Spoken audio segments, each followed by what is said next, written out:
Hoy no vamos a hablar de propiedades, sino de hogares que tenían su propio pulso, que respiraban con nosotros. Vamos a volver a ese pasillo interminable de la casa larga, con sus baldosas gastadas por el tiempo, o a ese patio de ladrillos, recién regado cuando caía la tarde. No eran adornos ni caprichos de arquitecto, eran pura sabiduría popular. Techos altísimos que nos regalaban frescura sin gastar un centavo en luz, y esas pequeñas ventanas sobre las puertas que dejaban correr el aire sin invitar a nadie a pasar. Quédate conmigo, porque al final te voy a contar sobre un rincón secreto que tenían estas casas, uno que aseguraba un plato de comida en la mesa, incluso cuando todo lo demás fallaba. Empezamos este viaje. La casa de patio, la casa chorizo. Uno camina por cualquier barrio antiguo, en la capital, en Santa Fe, en Mendoza, y ahí siguen, de pie, como testigos silenciosos. Son las famosas casas chorizo, pero no eran solo una construcción, eran un modo de vida completo. Se les decía así porque los cuartos se enfilaban uno tras otro, como las ristras de chorizos en el almacén de la esquina, ¿te acuerdas? Y si cierras los ojos un instante, casi puedes sentir el frescor de ese corredor largo, de baldosas que guardaban las huellas de abuelos, padres y nietos. Si alguna vez la vida te regaló la dicha de vivir en una, o de ir a comer los tallarines del domingo a una de ellas, sabes exactamente a qué me refiero. Todas las habitaciones miraban al patio, siempre al patio, y ese era el gran secreto. En verano, cuando la humedad se pegaba al cuerpo y no te dejaba ni pensar, las puertas se abrían de par en par. Dormíamos con la puerta de la habitación abierta, porque era el único aire acondicionado que existía, la corriente que se armaba entre el patio y la calle. Esa frase la escuchaste 1000 veces, o quizás fuiste tú quien la dijo. Con el tiempo, muchas cayeron. El progreso, decían, el valor del metro cuadrado, la fiebre de los edificios, la desidia. Nadie lo prohibió, no, fue el mercado, simplemente, y así, sin hacer ruido, la casa chorizo se fue convirtiendo en una pieza de museo. Pero cuando entras a una que todavía se resiste, sientes que el tiempo se detiene y que sus paredes aún respiran. Pero un momento, antes de llegar a los cuartos, tenías que cruzar el zaguán. Ese pasillo en penumbra, siempre fresco, que actuaba como una frontera sagrada entre el ruido de la vereda y la paz del hogar. No era un simple pasillo, era un ritual de entrada. Ahí uno se sacudía el polvo del camino, se acomodaba la ropa, se bajaba el volumen de la voz. Y al final, imponente, la puerta cancel, una obra de arte en hierro forjado, con vidrios biselados o de colores que distorsionaban el mundo. Pesada, noble, eterna.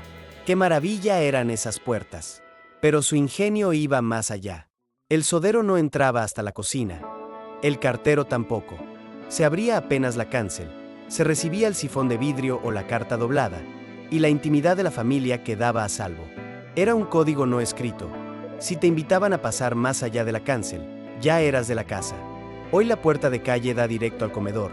Perdimos esa pausa, ese misterio necesario entre el mundo de afuera y el nuestro.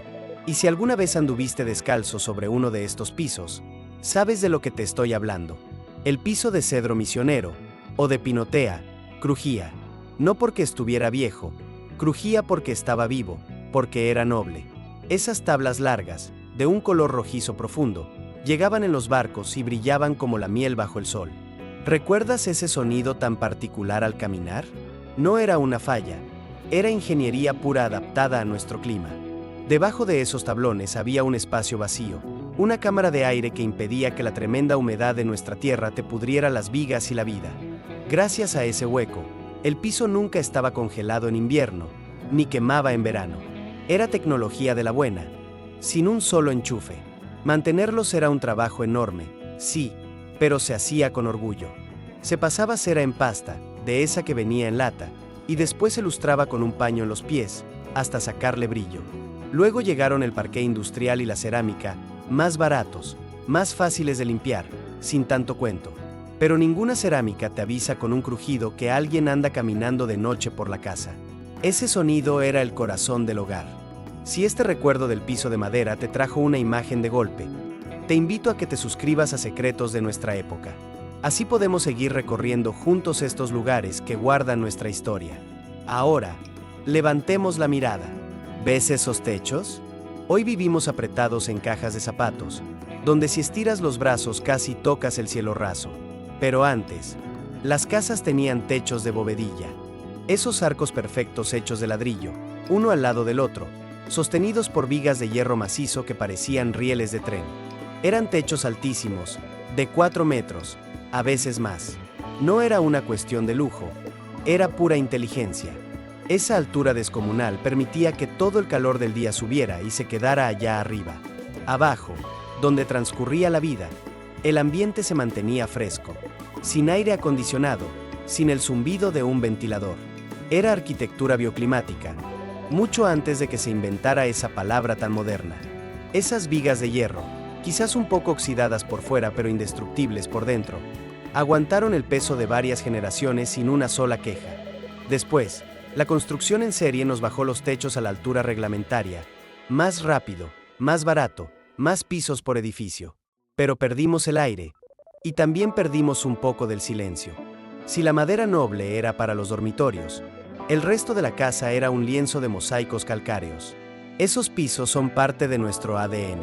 ¿Te acuerdas de esos dibujos geométricos? ¿De las guardas que parecían alfombras hechas de piedra? Los colores pastel que resistían inundaciones, baldazos y el paso del tiempo.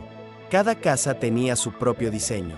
Uno podía saber si estaba en la casa del tío o de la madrina solo con mirar el dibujo de las baldosas del zaguán.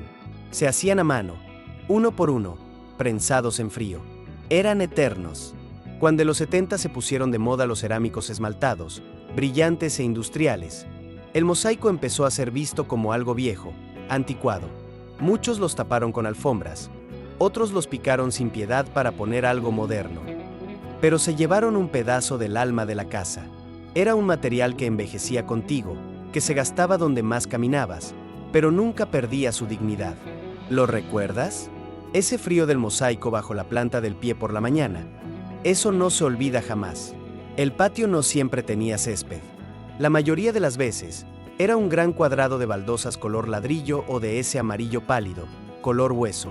El patio era el verdadero salón de la casa, el comedor de verano y el escenario del rito más sagrado de todos. Cuando el sol empezaba a dar tregua, tipo 7 de la tarde, salía el abuelo o la abuela con la manguera. En ese patio se tomaban mates, se discutía de política, se celebraban los cumpleaños. Regar el patio a baldazos no era solo para limpiar, era para bajarle la fiebre a toda la casa. El agua fría chocaba contra las baldosas calientes y levantaba ese olor a tierra mojada, un vapor fresco que te cambiaba el ánimo al instante. Era ciencia pura, de la que no se enseña en los libros. Hoy los patios son quinchos cerrados, o directamente no existen. Pero ese patio abierto era el pulmón de la familia, el lugar donde todo pasaba. Ahora entremos al corazón de la casa, la cocina. Antes de que el gas de red fuera algo común, la reina indiscutida era la cocina a leña.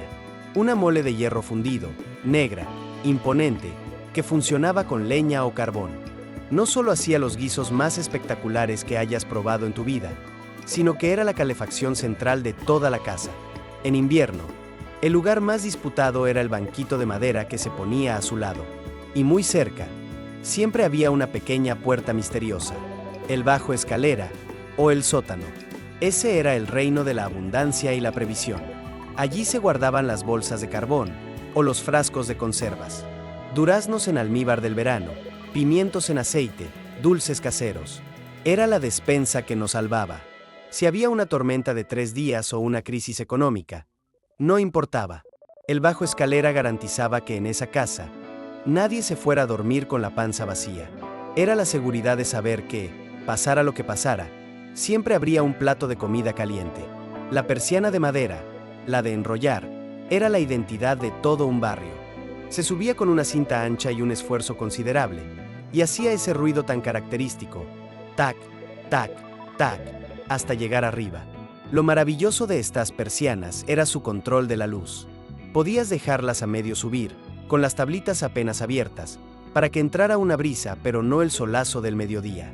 Creaban esa penumbra ideal para la siesta, ese claroscuro mágico donde se podía ver el polvo flotando en los rayos de luz.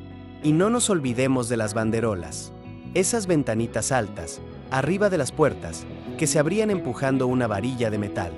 Gracias a ellas, podías tener la casa cerrada y segura, pero el aire seguía circulando libremente de una punta a la otra. Nuestros viejos sabían que el aire quieto era sinónimo de enfermedad, y diseñaban todo para que la casa estuviera siempre viva, siempre oxigenada.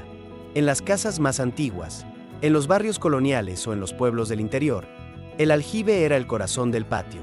En una época donde el agua no salía mágicamente de una canilla, era un verdadero tesoro.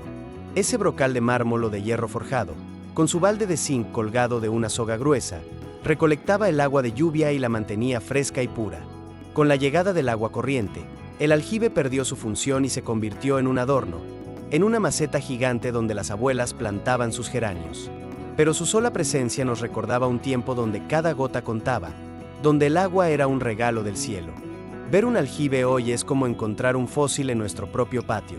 Es recordar que antes, el ritmo de la vida lo marcaba la lluvia, no las agujas del reloj.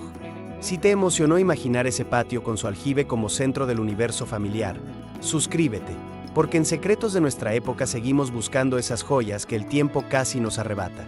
En una ciudad tan chata como las nuestras, la azotea era nuestro mirador privado, nuestro propio horizonte. ¿Te acuerdas de esas escaleras de caracol, de hierro angosto y oxidado, que subían desde el fondo del patio? Trepar por ahí era toda una aventura. Y al llegar arriba, se abría el cielo.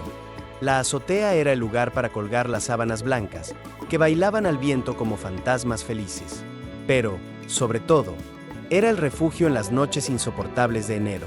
Cuando el calor adentro ya no daba más, se subían las sillas de mimbre, el mate, y se pasaban horas mirando las estrellas. Y ni hablar si tenías una de esas piletas de lona azul, o si eras de los afortunados con una de material. La azotea era el patio de juegos prohibido, el lugar para tirar petardos en las fiestas. Era nuestra conexión con el cielo, algo que hoy, encerrados en balcones minúsculos, extrañamos profundamente. Si las paredes eran el cuerpo de la casa, los postigos y las persianas tipo barrio eran sus párpados. Esos postigos de madera maciza, pintados de verde inglés o de un blanco que el sol iba gastando, eran un símbolo de seguridad y de silencio. ¿Recuerdas el ritual de la mañana? Se abrían de par en par y se sujetaban a la pared con un gancho de hierro con forma de S. Era la señal de que la casa se había desperezado, de que la vida comenzaba. Pero la verdadera protagonista era la persiana barrio. No era una simple persiana, era una fortaleza. Hecha con tablones de madera pesadísima, unidos por cadenas que sonaban como en un castillo medieval. El ruido de esa persiana al subir era la banda sonora de nuestras mañanas, un chirrido rítmico que terminaba con un golpe seco al hacer tope. Y lo mejor era cuando las dejabas entornadas. Podías ver todo lo que pasaba en la vereda sin que nadie te viera. El escondite perfecto. Nos daban una sombra fresca y un silencio para la siesta que ninguna cortina moderna podrá jamás igualar. Antes, las paredes exteriores no eran lisas y sin gracia como ahora. Las fachadas tenían textura, tenían carácter. Estaba el famoso salpicado, que se hacía con una maquinita a manivela que el albañil giraba con una paciencia infinita. O el revoque símil piedra, que le daba a una casa de barrio un aire de palacete. Esas texturas tenían relieve, tenían vida. Si pasabas la mano, sentías la superficie rugosa, sentías el orgullo de quien la había construido.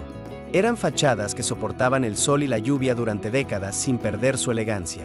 Se jugaba con las molduras, con los marcos de las ventanas, con zócalos altos que protegían los muros de la humedad.